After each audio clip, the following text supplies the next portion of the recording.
Receivable, देखो trade receivable वो amount होता है जब मैं कोई सामान बेचता हूं जिस चीज में मैं डील कर रहा हूं। तो अगर मैंने गुड्स बेचा और अगर उससे मुझे पैसे नहीं आए तो वो क्या होता है, मेरा ट्रेड रिसीवेबल होता है। तो सपोज करो अगर मान लो मैंने 1 लाख का सामान बेचा, 70,000 ही कैश आया, 30,000 उसने मुझे कहा, सपोज करो मैंने राहुल को सामान बेचा, उसने कहा मैं बाद में देता हूं, मैंने कहा कोई प्रॉब्लम नहीं, तो 10 दिन बाद पे कर। तो वहां पे 30,000 क्या हो गया, मेरा ट्रेड रिसीवेबल हो गया। ट्रेड रिसीवेबल मतलब जिस चीज में मैं ट्रेड कर रहा हूं उससे अगर मुझे कोई पैसे आने हैं तो वो क्या होता है, मेरा ट्रेड रिसीवेबल होता है। तो what is trade receivable? Amount receivable for the sale of the goods और service rendered in the ordinary को, जिस चीज में मैं डील कर रहा हूं वो ट्रेड रिसीवेबल होता है। अब ट्रेड रिसीवेबल दो टाइप के होते हैं, एक होता है डेटर और एक होता है बिल रिसीवेबल। आइए जानते हैं इसमें फर्क क्या है। सबसे पहले अपन जान लेते हैं ये डेटर क्या होता है। देखो डेटर क्या होता है,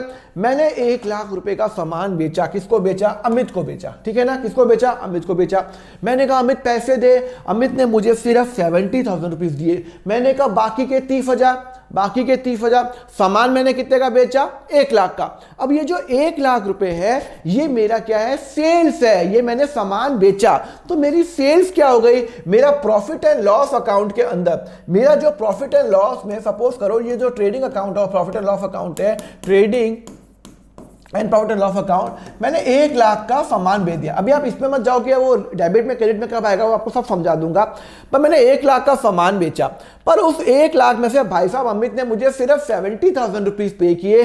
तो मेरे पास जो कैश है वो कितना आया, सर 70,000 रुपीज आया, क्योंकि आपने 1 लाख का सामान बेचा, उसने 70,000, बाकी के 30,000 बाद में देगा। अरे यार जब मैं कोई बिजनेस करता हूं तो मुझे लोगों को उधार में देना पड़ता है, यही तो रीत है भैया, वो बाद में दे देगा। अब मैंने 1 लाख का सामान बेचा, उसने 70 दे दिया, 30 अभी भी बाकी है, 30,000 अभी भी बाकी है। तो वो जो 30,000 रुपए अभी भी बाकी है वो मैं कहां लेके जाऊंगा, उसको मैं बोलूंगा डेटर। डेटर मतलब मुझे अमित से पैसे लेने हैं तो वो मेरी बैलेंस शीट में जाएगा और उसको मैं लिखूंगा डेटर। सपोज करो अमित से लेने हैं तो 30,000। तो जब भी मैं कोई सामान बेचता हूं, ध्यान रखना, अगर मैं पेन बेच रहा हूं तो पेन बेचने से अगर मुझे कोई पैसा नहीं आया उसको मैं डेटर में क्लासिफाई करूंगा 30,000 रुपीज। तो यहां पे वो भाई साहब जी ने मुझे पे किए सिर्फ 70, 1,70,000 पे किए, तो 30 कहां जाएगा, मेरा डेटर में जाएगा। तो व्हाट इफ debtor, debtor repayment the person और firm to whom the goods have been sold or the service has been rendered on credit and payment has not been received from them। अगर आपको उनसे पेमेंट नहीं मिला तो वो क्या हो जाता है, मेरा डेटर में हो जाता है। तो मैं आपको एग्जांपल में आपको बता चुका हूं। अब ये डेटर तो आपको समझ में आ गया। तो ये बिल रिसीवेबल क्या होता है,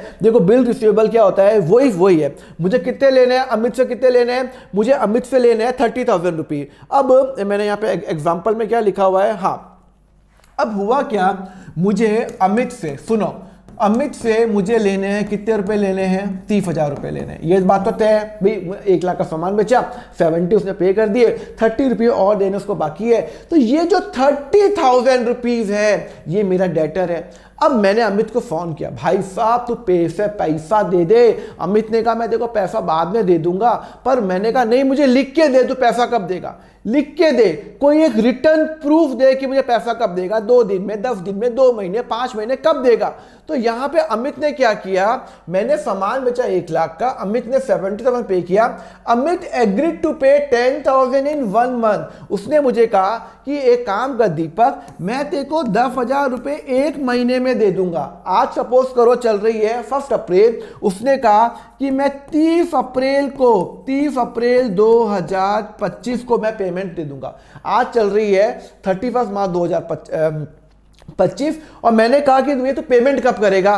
तो अमित ने कहा 30,000 में से 10,000 मैं तेरे को 30 अप्रैल को दे दूंगा, एक पर्टिकुलर डेट। मैंने कहा नहीं ऐसे काम नहीं चलेगा, लिख के दे। तो उसने क्या बनाया, एक बिल रिसीवेबल बनाया। क्या बनाया, बिल रिसीवेबल बनाया और उसमें लिखा कि आई एग्रीड टू पे दीपक 10,000 ऑन 30 अप्रैल 2025 उसने लिख के दे दिया।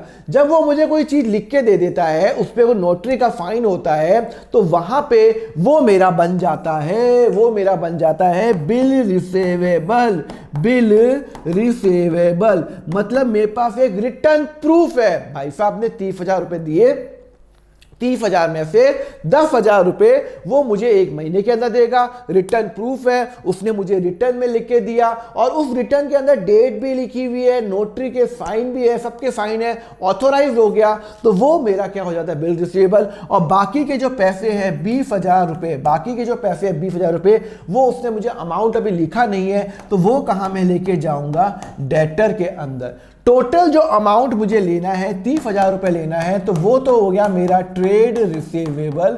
मतलब टोटल मुझे 30,000 रुपए लोगों से लेने हैं, उस 30,000 में से 10,000 रुपए मुझे लेने हैं एक महीने के अंदर, रिटर्न प्रूफ है, वो मेरा बिल रिसीवेबल। और 20,000 रुपए सिर्फ ओरली प्रूफ है, कुछ रिटर्न उसने कुछ डॉक्यूमेंट नहीं बना रखा, हो सकता है वो एक महीने में दे, हो सकता है वो 2 महीने में दे, हो सकता है वो 5 महीने में दे, बट वहां पे रिटर्न प्रूफ नहीं है, तो वो मेरा क्या कहलाता है, डेटर कहलाता है। तो यहां पे ट्रेड रिसीवेबल कितना हुआ, जब मैं बैलेंस शीट बनाऊंगा, जब मैं बैलेंस शीट बनाऊंगा तो यहां पे मेरा जो ट्रेड रिसीवेबल होगा, ट्रेड रिसीवेबल होगा, वो होगा 30,000 और इसके अंदर जो ब्रेकअप होगा डेटर और BR, bill receivable, bill receivable, तो वो उसने एक महीने के अंदर ये 10,000 रुपये पे करेगा और बाकी 20,000 रुपये वो कहाँ जाएगा, मेरा डेटर में जाएगा। ये मेरी बैलेंस शीट बन रही है 2025 को। तो यहाँ पे इस दिन पे एक महीने के अंदर मुझे ये बिल रिसीवेबल आने वाला है और बाकी एक महीने बाद 20,000 रुपये। अब ये बिल रिसीवेबल एक महीने का, 2 महीने का, 3 महीने का भी हो सकता है, कोई फर्क नहीं पड़ता। फर्क ये पड़ता है उसने मुझे लिख के दे दिया तो वो बिल रिसीवेबल आएगा, टोटल हो गया वो हो गया। तो अब ध्यान रखना, जो डेटर बिल ट्रेड रिसीवेबल कितना था टोटल था मेरा 30,000 रुपये मुझे उससे लेना है और डेटर कितना है 20,000 रुपये का। उसने डेट नहीं बता रखी है, रिटर्न डेट नहीं है और 10,000 की डेट दे रखी है। तो trade receivable is equal to debtor plus bill receivable, वो मेरा क्या हो जाता है, ट्रेड रिसीवेबल हो जाता है। क्लियर है? हेलो स्टूडेंट, बहुत बच्चों की डिमांड आती है कि सर हमें आपसे सीए फाउंडेशन का अकाउंट्स पढ़ना है। तो आपके लिए गुड न्यूज़, मेरा सीए फाउंडेशन का बैच चल रहा है। अभी तो वो बैच फुल हो गया, नेक्स्ट बैच बहुत जल्दी स्टार्ट होने वाला है। अगर आपको वो ज्वाइन करना है, नॉर्मली उस बैच में मेरी वेट लिस्ट रहती है, तो आप नीचे गूगल फॉर्म का लिंक है नीचे डिस्क्रिप्शन पे, उसको भरिए। जैसे आप गूगल फॉर्म का लिंक भरेंगे, जैसे मेरा नेक्स्ट बैच ओपन होगा, मेरी टीम आपको कॉल या व्हाट्सएप करेगी। सो फटाफट वो गूगल फॉर्म का लिंक भर दीजिए अगर आप अकाउंट्स में इंटरेस्टेड है सीए फाउंडेशन का। Thank you.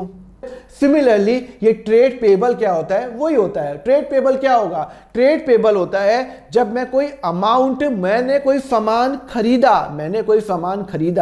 सामान मतलब क्या होता है, देखो ध्यान रखो, यहां पे मुझे आपको एक इंपॉर्टेंट चीज बतानी है कि अगर मैंने ये पेन खरीदा, अब पेन बनाने के लिए मैंने इंक खरीदी होगी, कहाँ से ली होगी, अहमदाबाद से, मुंबई से। अब मैंने इंक खरीदा, उसको मैंने पैसे नहीं दिए, तो जब मैं कोई सामान खरीदता हूं उसके मैं पैसे नहीं देता हूं, तो उसको मैं क्या बोलता हूं, ट्रेड पेबल बोलता हूं। देखो मेरे वर्ड्स पे ध्यान देना, मैं बात कर रहा हूं गुड्स की बात कर रहा हूं। क्या बात कर रहा हूं, गुड्स की बात कर रहा हूं। तो जब मैं कोई amount payable for purchase of the good और service taken in the ordinary course of business, उसको मैं बोलता हूं ट्रेड पेबल। एग्जांपल होता है, सपोज करो कि मेरी कंपनी रिलायबल पेन लिमिटेड, मैंने नेहा से सामान लिया 80,000 रुपीज का, नेहा से मैंने सामान लिया 80,000 का और मैंने भाई साहब मैंने मैडम को पे किया सिर्फ 65,000 रुपीज। तो मैंने सामान कितना लिया भाई, मैंने पेन बनाने के लिए मैंने क्या लिया, इंक खरीदी होगी, प्लास्टिक खरीदा होगा नेहा से,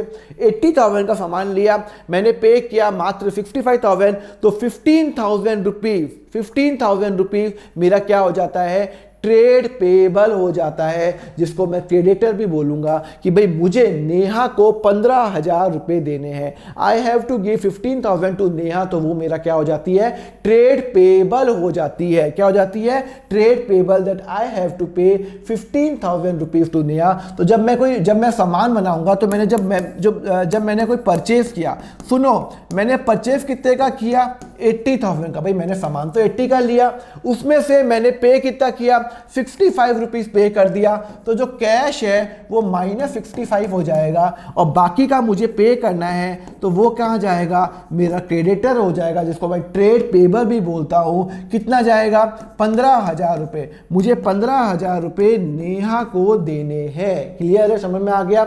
यहाँ पे मुझे नेहा कितने देने हैं, ₹15,000। 80 का सामान लिया, फिर 65 पे किया, 15 का मुझे पे करना है। अब ये बिल पेबल क्या होता है, अब मुझे नेहा मुझे फोन करके बोलती है कि आप ना मुझे लिख के दो कि कब पे करोगे। अब मैंने क्या किया, उसको लिख के दे दिया कि भाई मैंने उसको 80 का सामान लिया, 65 का तो भाई साहब मैंने उसको पेमेंट कर दिया, 15 का पेमेंट करना है। मैंने उसको कहा 5,000 मैं 2 महीने में दे दूंगा, 5,000 2 महीने में दे दूंगा। तो ध्यान रखो ट्रेड पेबल कितना है, ट्रेड पेबल तो है मेरा ₹15,000। ट्रेड पेबल कितना है सर, ट्रेड पेबल है मेरा 15,000 रुपए। उसमें से मैंने बोला 5,000 रुपए मैं तेरे को 2 महीने में दे दूंगा, लिख के दे दिया। मैंने एक डॉक्यूमेंट बना दिया, मैंने डॉक्यूमेंट बना दैट आई एग्रीड टू पे नेहा ऑन 31 मई 2025 को 5,000 रुपये। तो जब मैं कोई लिख के बोलता हूँ तो उसको मैं क्या बोलूँगा, बिल पेबल। मैंने लिख के एक डॉक्यूमेंट बना दिया, नोटरी के साइन बना दिए कि 2 महीने पेमेंट दे दूंगा, तो वो मेरा हो जाएगा बिल पेबल। मैंने जो बिल पेबल इशू किया, नेहा अपनी बुक्स में बिल रिसीवेबल दिखाएगी और बाकी के 10,000 रुपये, बल्ले बल्ले 10,000 रुपये कहाँ जाएंगे, मुझे भैया पे करना है, मैंने उसको लिख के नहीं दिया, तो वो कहाँ जाएगा, मेरा क्रेडिटर में जाएगा। क्लियर है। तो अगर मैं कोई सामान खरीदता हूं और मैंने उसका पैसा नहीं दिया तो वो कहां जाएगा, मेरा ट्रेड पेबल में जाएगा।